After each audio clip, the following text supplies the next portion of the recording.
Bienvenidos a un nuevo episodio de Al Final de la Pantalla, donde hablamos acerca de lo que nos ocupa, preocupa e inspira del cine. Por acá les habla Ismar Guerrero. Por acá Edgar Roca. Este es nuestro capítulo número 10 ya. 10, wow, sí. Gracias a toda la gente que nos escucha y que nos sigue y que nos escribe, como por ejemplo el señor Guillermo Chávez. Sí, Guillermo Chávez, que nos escribió y nos recomienda por su blog Irribarren Films. Sí, de gente que además que él piensa y habla y sueña cine y les gusta escribir y compartir en las redes sus opiniones. Y bueno, de eso va un poco el capítulo de hoy, que es sobre la crítica cinematográfica, sobre el futuro de esa no tan vieja, ¿cómo llamarlo? No es una arte, o puede ser un arte, sí. Es un género periodístico para muchos.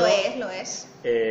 Y es también, yo lo considero intelectualmente un ejercicio interesante, que puede ser académico, como puede ser también más al estilo, puede ser a veces filosófico. Por ejemplo, en los inicios era más dirigido hacia allá, y lo decíamos en la primera versión de este podcast, que por primera vez sí. se nos borró. Cumplimos un hito que le ocurra a toda gente que hace podcast, que es obviamente el episodio perdido. Exacto. El episodio que hay que volver a hacer, así que Cheerkers, bueno. el Cheerkers de los podcasts. El Cheerkers de los podcasts. Exacto. Bueno, entonces al inicio, por supuesto, Tres Cuartillas, las revistas especializadas en los 50 con André Bazin y sus Cahiers du Cinéma, del que yo siempre valoro mucho el trabajo de Truffaut y el trabajo de Godard principalmente, porque son de los que más he bebido, de los que más he buscado los libros, comprado, así sean libros viejos, los compro o pido que me los regalen, porque uno aprende del cine a veces, más que viendo una película o escuchando un realizador, a veces de ese ejercicio de analizar un film, ¿no? De criticarlo, de dividirlo o desglosarlo. Hacer esa disección, Exactamente, una autopsia allí a lo que vimos, pues, y que siempre es importantísimo, pues, verlo desde ese lado. Pero digamos que ya en un mundo contemporáneo, donde hay distintos formatos, donde hay distintas como pluralidad, y donde parece que todo el mundo como que tiene voz y voto acerca de lo que se consume, y todos somos creadores de contenido, pues se ha creado como una dicotomía, digamos que no sé hasta qué punto responde a estos tiempos, o bueno, yo creo que siempre ha existido, ¿no? Que es la idea de que el crítico enfrentado con la audiencia, o enfrentado, digamos, sí, con los gustos masivos, ¿no? Como que existe esta figura de que es alguien muy elitesco, que no se acerca a lo que la masa, por así decirlo, aprueban o quieren. Y a veces a mí me parece que esta observación es un poco injusta, ¿no? Es un poco generalizadora, ¿no? Reduccionista incluso. Bastante, porque digamos, yo he encontrado pues muchos críticos que son, o sea, pueden ser amantes, digamos, del cine mundial, o digamos de obras del cine autoral, y al mismo tiempo te defienden Titanic con una pasión que muy pocas personas le harían, ¿no? O alguna película de Spielberg. Exacto. Entonces igual. Es interesante a veces caer como, digamos, en estas opiniones como muy fáciles, ¿no? Y creo que el entorno ahorita de los blockbusters han hecho como, digamos, que estamos ante un cine comercial que responde ante unas audiencias masivas. Existe más como una aprensión por parte de los fanáticos de cualquier, digamos, crítica que pueda haber, ¿no? Entonces se vivió un poco con las películas de DC, de Warner, y los fanáticos, digamos, atacando a los críticos en línea, e incluso acusándolos de ser pagados por Disney para criticar favorablemente las de Warner en lugar de las de DC, ¿no? Entonces... ¿Y qué diferencia? Fíjate, eso pasa en los Estados Unidos, pero yo diría que aquí en Venezuela eso no llega a pasar, porque yo considero que el grupo crítico que hay en este país, o la gente que ejerce la crítica desde uno u otro lado, son como bastantes seguidores de ese cine comercial. En su mayoría, yo incluso siento que es lo que más les gusta. Claro, por eso es a veces me parece bien particular oír a críticos diciendo, no, pero es que la crítica, como que despersonalizándose o apartándose, digamos, de la crítica, o sea, cayendo en este argumento también, como que no, es que yo soy crítico, pero no soy de esos críticos, así que es como la gente que se autodenomina intelectual. No es necesario, sí, exacto, es como pomposo, es innecesario, y yo creo que crea una división que está, pero que yo siento que poco a poco va a ir mermando esa pelea entre críticos y audiencia, que lo mencionaba antes, que ustedes nunca escucharán ese capítulo. Truffaut decía que todo el mundo tiene dos profesiones, la que ejerce y la de ir al cine, ver una película y hablar mal, porque hay allí una importancia que a veces menosprecian, a veces los críticos, a veces el mismo público se menosprecia, y no saben el poder que tiene lo que llaman el boca a boca, ¿no? Sí. Que es esa cosa que no puedes medir, y que tú dabas una idea muy interesante acerca de si Netflix, que ahora como que está innovando. Bueno, exacto, como que caemos en estas teorías conspirativas, y pues una de ellas es de que cuando se ven demasiadas cuentas comentando acerca de una película y como que bueno, sí, no le gusta a los críticos, pero a la gente sí les gusta, resulta que tenemos a un Netflix que tal vez esté creando un montón de cuentas en línea y haciendo ver de que comentando la película, creando como un boca a boca virtual. Un boca a boca virtual. Y bueno, estas luchas desde hace mucho tiempo, en la actualidad, en este momento, en esta temporada en este año, inicio de 2019, finales del 18, inicio del 19, yo lo he sentido que ha como resurgido por el tema del Roma, sí, por ejemplo. Exacto, con las nominadas al Oscar. Exacto, leímos un artículo que hablaba, digamos, de esta dicotomía que existía entre la percepción que tenía la gente de una película como lo es Roma, y de la percepción que tenía, digamos, o sea, entre el público y los críticos, pues por así decirlo. Y marcaban una línea muy tajante que a mí me pareció como una lectura un poco injusta, pues, porque, y creo que es un problema de los sitios agregadores de métricas, de todas estas, digamos, sí, páginas como Rotten Tomatoes, que agregan como una diferencia, y me parece que es algo que acomodamos siempre que vaya con nuestro argumento. Una de las cosas que decían era que, bueno, que se notaba claramente la diferencia entre las audiencias, porque un porcentaje de 96% había alabado la película de los críticos, que es el porcentaje que tiene de frescura en Rotten Tomatoes, mientras que un 75% de la audiencia la había aprobado. Entonces eso marcaba claramente una distinción. Y bueno, ese es el argumento en el que se apoyaba para decir de que Roma es una película para los críticos, pero no para el común, pues, para la persona común. Pero resulta que hay una diferencia mayor en una de las nominadas, que es The Favorite.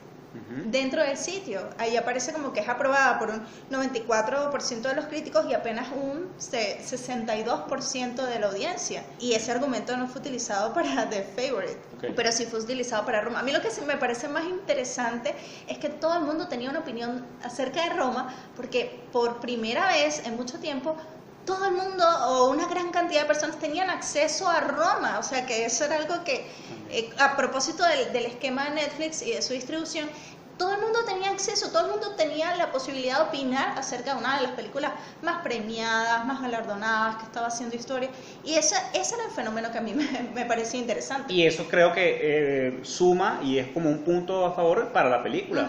Incluso eso es algo que le agrega, porque y lo hemos mencionado en otras ocasiones.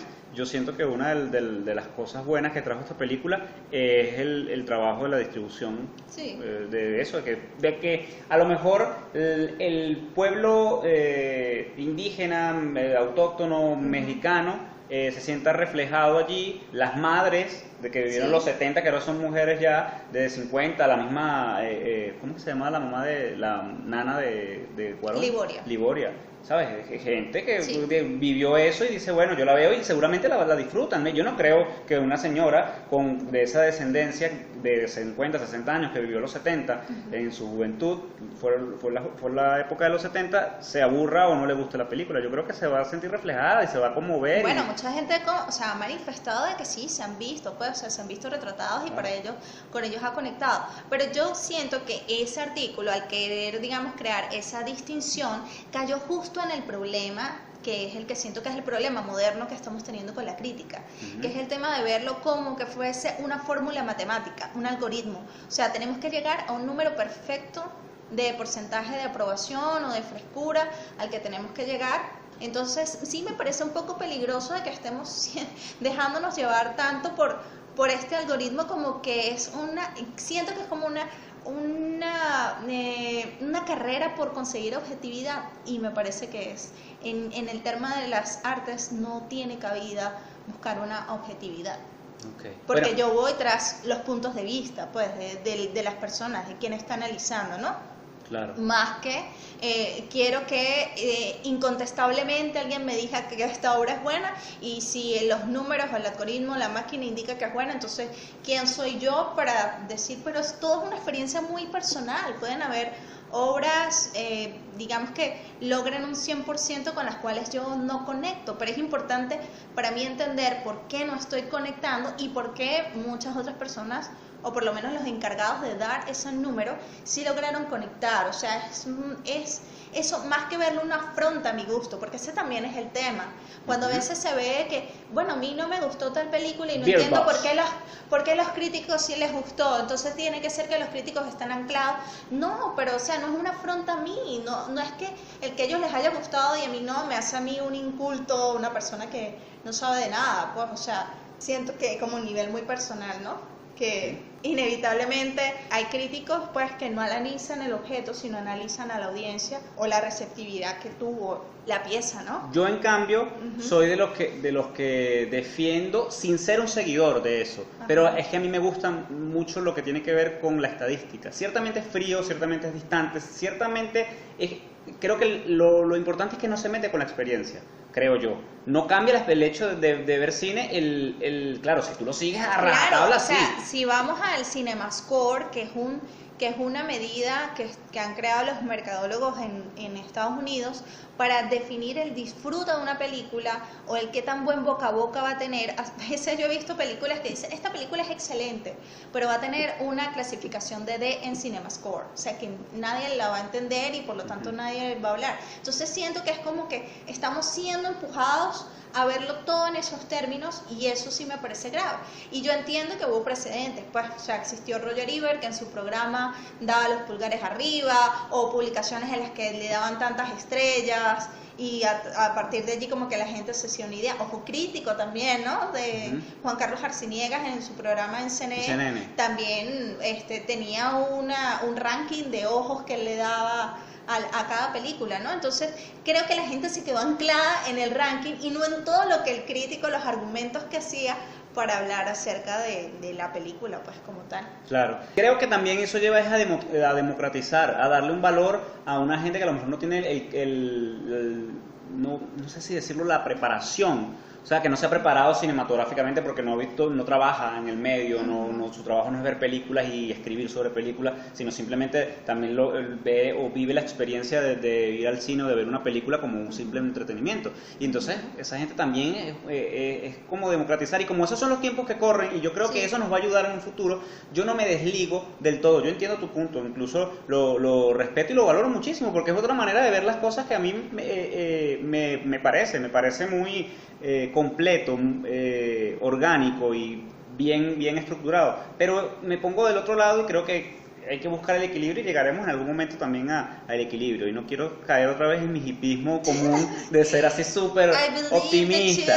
Sí, porque además yo también siento que esto responde yo siento que son experimentos de la misma maquinaria industrial para sacar números a la larga, de mover, de ver en qué invertir, en qué no. Recordemos que Rotten Tomatoes sale a finales del siglo pasado, año 98, finales del 98, venía el año 99, que tú me has comentado que es uno de los años más importantes del cine según algunas publicaciones. También viene cerca de eso, finales del 99, inicios del año 2000, el tema con David Manning, que es este crítico que crearon uno de los majors, y después los demandaron porque empezó a crear como críticas mentirosas de películas malísimas. Exacto, acerca como la importancia del crítico, digamos, dentro de la industria, pues.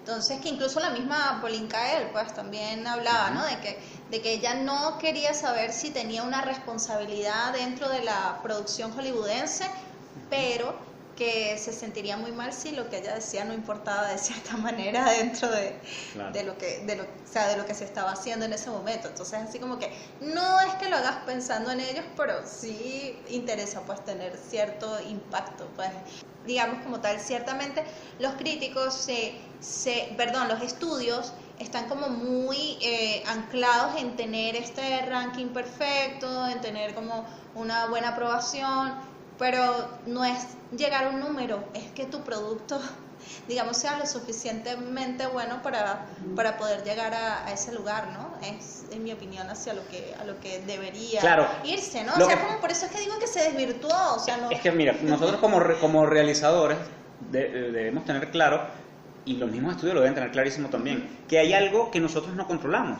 que es a la audiencia. O sea, nosotros podemos, según estadísticas, y ahí es cuando tú tienes toda la razón, eso no lo es todo. Porque hay un hueco, hay un punto donde el sistema se pierde y no lo maneja. Y por eso hablaba lo del boca a boca. Pero no está mal esos intentos por buscar. Por eso es que, no, digamos, yo no estoy, por eso es que se hacen los focus group y se seguirán haciendo, ¿no?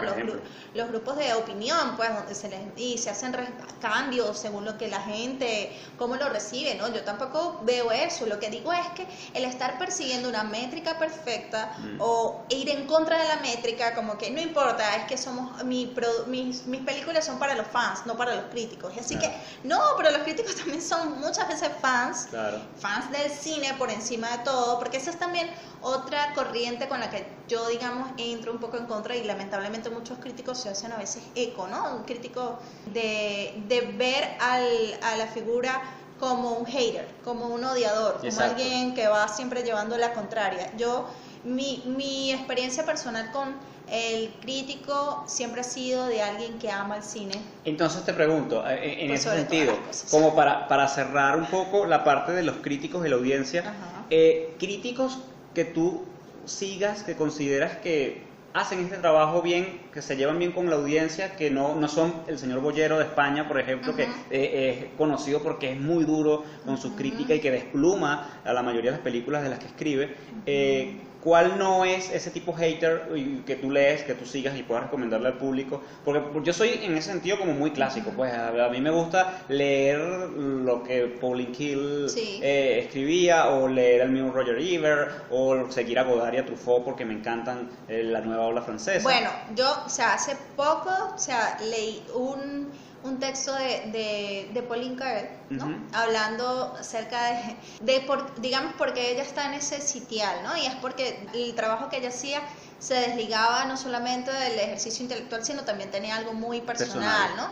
Entonces ella hablaba acerca de cómo fue su experiencia saliendo de una película y escuchando a alguien que salía de la misma película diciendo que esa película fue una pérdida de tiempo, fue terrible, y ella sale llorando, conmovida, pero ella dice que sale llorando conmovida porque estaba pasando por una ruptura amorosa. La película conectó con ella, dice: yo lloré por 3 razones: por mi ruptura amorosa, porque la película, por la tragedia que vi en la película, y porque aquella persona nunca iba a encontrar conectarse con algo como esa película. Y entonces decía, y si alguien no se logra conectar con esa película, ¿con qué se puede conectar? Entonces era como una cosa... Como un nuevecito él también. Sí, exacto. Entonces esos son el tipo de críticas que mueven. Y Roger Ebert, pues él hablaba de que el cine era una máquina de empatía, y para mí esa es una frase que, digamos, se quedó conmigo, y creo que es de esas frases que me acompañan, porque sí, se trata precisamente de eso, de cómo nos llevas a otros sitios, a otras personas, a cómo nos llevas a otras experiencias y nos haces, por esos 100 minutos, 90 minutos, 300 minutos, qué sé yo, sentirnos en esa experiencia y ponernos como en esos zapatos por ese tiempo, ¿no? Entonces, esa ha sido mi experiencia con los críticos. Obviamente cuando hay críticos que le caen durísimo, igual los puedes disfrutar porque, bueno, hacen un ejercicio de humor o comedia o ironía o sátira que gusta, ¿no? Pero creo que siempre voy enfocada hacia el que hace un ejercicio intelectual, y más allá que intelectual, yo diría que también creativo y personal. Ahí sí yo comulgo, digamos, con lo que A.S. Hamra, que es un crítico que publicó recientemente un libro que se llama The Earth Dies Streaming, que es como morirá. La tierra morirá por el streaming, algo así, sí. Y él hablaba de cuáles eran como esas reseñas que a él no le gustaba escribir y que no le gustaba ver, digamos, un estilo, ¿no? Y él decía 3 cosas: que describan la sinopsis, que te describan de principio a fin la película, que hablen de la trayectoria del director y de los actores previo a esta película, y que te hablen de box office o si la película va a ganar Oscar o no va a ganar Oscars. Y bueno, yo me siento completamente en sintonía con eso. Efectivamente, a mí esos son aspectos que no me gustan. De hecho, no me gusta que en general que describan momentos de la película, porque a veces pueden ser un spoiler. Claro. No me gusta como que entre mucho en detalle, pero sí que hablen obviamente de la experiencia de la película o de valores cinematográficos, y entonces ahí vamos. Que me imagino que él también no lo destacaba, decía lo que no le gusta y le gustaba entonces que se hable de la experiencia. Hablar de la experiencia, exacto, okay. de la experiencia cinematográfica y de lo que era verla, ¿no? Entonces, viendo, digamos, la crítica contemporánea y lo que hemos visto con el auge, digamos, en las redes sociales y todo, entonces hemos visto que se cae como en unos lugares comunes, ¿no? Sí, sí. De todos, diría el 99% excepto yo, consideran que tú te no existe la objetividad. Desligar de absolutamente todo lo que te conforma a ti. Yo lo intento y yo creo que lo he logrado en alguna que otra ocasión. Y siempre colocaba el ejemplo de Pauline Kael. Como crítica, a mí me interesa es leerte a ti. No, o sea, a ti en particular, con lo que te conforma a ti, con lo que conforma tu criterio y lo que piensas. Pero es que mi criterio no se desliga si yo no soy totalmente subjetivo, no se desliga, no dejo de ser yo, sigue siendo este mismo hombre escribiendo sobre lo que piensa. Pero yo voy a notar, entonces yo estoy notando el esfuerzo por esa objetividad cuando lea la crítica. O a lo mejor no, y eso sería lo grandioso de la crítica. Ahora lo voy a ver. Exacto, inténtalo. ¿Por qué? Porque a mí siempre me ha parecido cuando en los lugares comunes en los que caen los críticos, sí, se meten con los realizadores. El ataque personal. El ataque personal. Exacto. O sea, que Pauline Kael, que es una de las, yo diría que la más importante crítico de cine, dijera alguna vez, después que vi esta película, me di cuenta que el verdadero Al Pacino era Dustin Hoffman. Hizo que el pobre Al Pacino, por Cruising, entrara en una depresión por 1 año y medio. Y Clint Eastwood la consideraba su némesis, pues. George Lucas le creó una villana en una de las películas. O sea, ella tiene un poco de... A mí me gustaba su estilo, que a veces era como vulgar, y eso me gusta. Y esa sinceridad yo la respeto. Pero yo creo que ahí es porque estaba buscando más allá de ver qué veredicto o qué había pensado Pauline Kael, si Pauline Kael le gustó o no, era ver qué pensó Pauline Kael alrededor de esta película, o sea, cuál digamos, cómo funcionó. ¿Cómo fue esa experiencia? Sí, cómo fue la experiencia, o sea, eso es lo que yo creo que es como lo más interesante, ¿no? Más allá de emitir ese juicio, aun cuando de eso va la crítica, ¿no? Como esa línea delgada allí que hay que transitar, pues, porque inevitablemente, si lo empujas más allá, estaríamos hablando de separar el arte del artista y allí que poner comillas, que tanto eso, cuando la vida del artista también alimenta mucho e influencia su obra. Artistas que te explican todo, ¿no? Y te dicen, es que estos símbolos significan esto, y esto es lo que yo quise decir, y es así como que, ok, me quitaste la capacidad de poder imaginar lo que podía hacer. No, ok, entonces te voy a juzgar a ti, ok, está bien, eso es lo que me estás queriendo decir. Pero hay que tener mucha mano izquierda en ese sentido, porque yo les decía, yo siempre lo digo, si un crítico no va a ser capaz de decirle a un director de frente eso mismo que está escribiendo, no lo escribas. Y el resto me decía, ¿pero por qué? De que lo escriba. Pero yo digo, no, sobre todo si es irrespetuoso. Si es irrespetuoso. Obviamente, claro. Y después, ahí lo complicado es que es irrespetuoso para el director también. Y las diversas maneras de ver las cosas. Es algo complicadísimo, pero interesante, porque, bueno, a la larga estamos haciendo todo un ejercicio de tolerancia y hasta a veces filosófico, académico. Y eso, por ejemplo, bueno, tú dirás que tú le cuestionas eso, ¿no? A la gente de que, bueno, tú escribirías eso y le dirías eso a esa persona, pero yo debo decir que los actores, en particular las actrices, históricamente, siempre han sido juzgadas duramente desde su apariencia física, pues, es decir, si la película las posiciona como una mujer hermosa por la cual todas las personas, digamos, o sea, están encantadas, y al crítico no le parece que la actriz es hermosa, el crítico te hace decir de que esta película que le pasa haciéndonos ver de que esta mujer es hermosa cuando a mí no me parece hermosa, a mí no me hace sentir nada, y es así que, no, o sea, sea, las mujeres han sido muy vulnerables a ese tipo de cosas. Entonces, siempre es interesante ahorita estas relecturas que hay porque permiten también eso, ¿no? De que, como por ejemplo, dame un ejemplo para... Mira, en el caso de An Education, recuerdo un crítico, ahorita se me escapa su nombre, lo que pasa es que recuerdo la polémica, ¿no? De que él dijo, ella con su cara de cochinita, ahí, así que... ¡ah! ¿De qué manera ese tipo de calificativo podía entrar dentro de una apreciación del personaje cara de cochinita. O de la que estaba ¿Cómo se llama la actriz? Carey Mulligan. Carey Mulligan, ¿verdad? Sí. Sí, bueno. Y lo mismo dijeron de Gal Gadot en Wonder Woman. Dijeron, bueno, ella que se ve bien musculosa, con esa apariencia.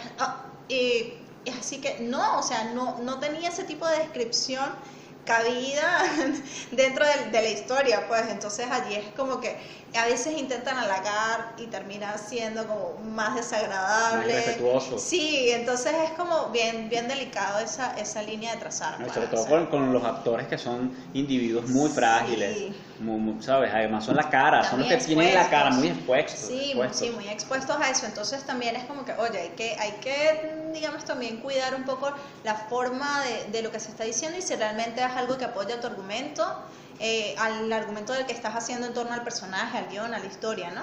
Más que a la apreciación que puedas tener tú personalmente por el físico de alguien, porque eso sí, digamos que no tiene lugar, ¿no? Y lo otro, bueno, que también con este tema de los formatos de Instagram, de que empujan todo a que sea una cápsula, que todo sea súper breve, entonces a veces también la lectura termina siendo muy superficial y termina evidenciando un poco un analfabetismo visual por parte del crítico que está analizando, ¿no? Sí, porque ya se perdió eso de hacer 3 cuartillas de una crítica y entonces la gente quiere 2 párrafos.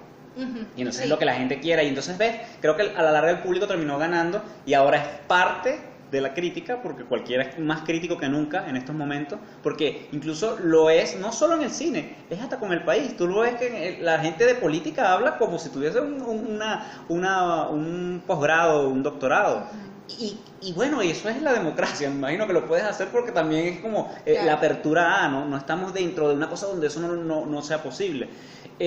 Son los tiempos que corren y son las cosas con las que uno tiene que vivir. ¿Tú recomendarías algún crítico de la actualidad? A mí se me vienen algunos latinoamericanos y venezolanos sobre todo, algunos ya fallecidos, algunos ya no publican, como Ambreta Marrosu, como Alfredo Roffé, como el mismo señor Rodolfo Izaguirre, Alfonso Molina, que tiene un portal, él sí está vivo y sigue activo por los venezolanos. También internacionalmente siempre escucho y a veces leo una que otra cosa de Roger Cosa, que es un argentino, pero ahora me estoy metiendo un poco más con los americanos porque, como te digo, lo mío era Pauline Kael, Roger Ebert y Siskel, ¿cómo se llamaba? George Gene Siskel, que era el compañero, la llave de Roger Ebert en el programa de ir al cine. ¿Cómo se llamaba el programa? Vamos a las películas, vamos al cine. Es como vamos al cine, exacto. ¿Alguno actual que tú me recomendaste a uno que me envió unos videoartes que hace que es muy bueno? Sí, claro, David Ehrlich, está Emily Yoshida, que es New York Magazine, está Kay Austin Collins, que es el crítico de Vanity Fair, y de verdad que yo creo que es a que la gente saben que más abajo del número de Rotten Tomatoes aparecen las cápsulas, digamos, de cada quien. Me parece interesante que cada quien como que haga el ejercicio de ver quién está diciendo, quién está tras ese número, ¿no? Quién está tras el número de que está diciendo esta película es buena o esta película no es buena, porque bueno, allí se van descubriendo muchísimas cosas interesantes, ¿no? Y de nuevo, aun cuando se esté en desacuerdo, siempre voy por aquel crítico que hace un ejercicio intelectual. Por ejemplo, Angélica Jade Bastien hizo la crítica sobre Detroit, la película de Catherine Bigelow. Y ella dijo, yo no podía dejar de pensar acerca de que esta fue una película hecha por todo un equipo de producción de blancos norteamericanos acerca de una historia profundamente afroamericana, ¿no? Y entonces ella sintió como que ellos, obviamente, las imágenes que están mostrando, la rudeza o la crudeza de ese tipo de imágenes, no van a tener esa misma experiencia y me sentí que en ese momento no quería ver más.